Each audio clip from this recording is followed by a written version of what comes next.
States will do with our friends and allies to degrade and ultimately destroy the terrorist group known as ISIL.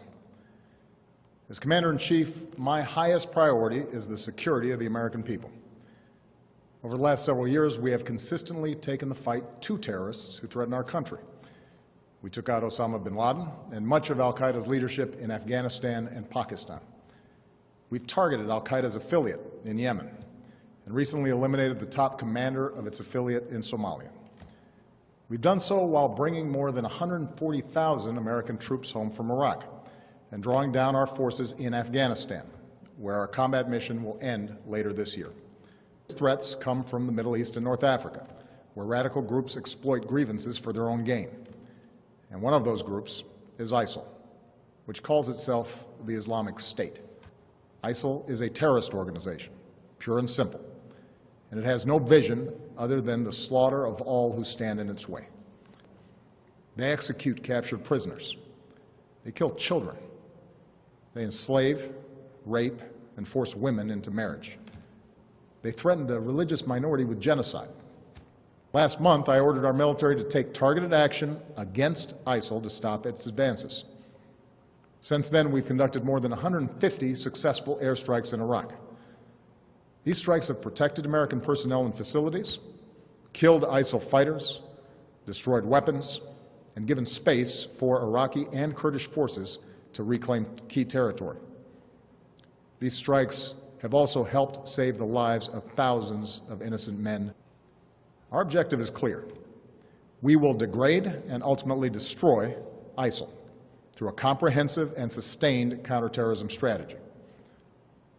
First, we will conduct a system from ISIL's control. Across the border in Syria, we have ramped up our military assistance to the Syrian opposition.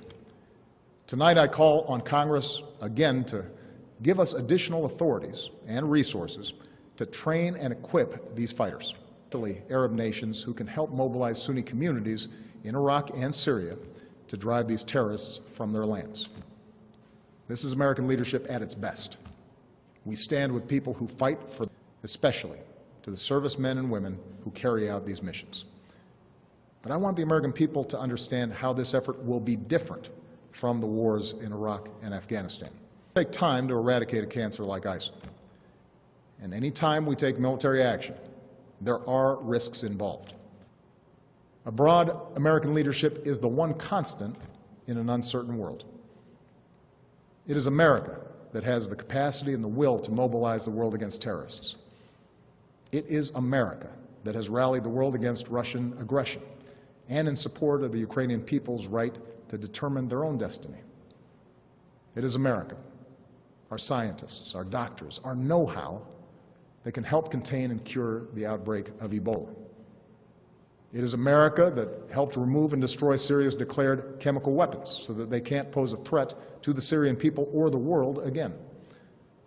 And it is America that is helping Muslim communities around the world, not just in the fight against terrorism, but in the fight for opportunity and tolerance and a more hopeful future.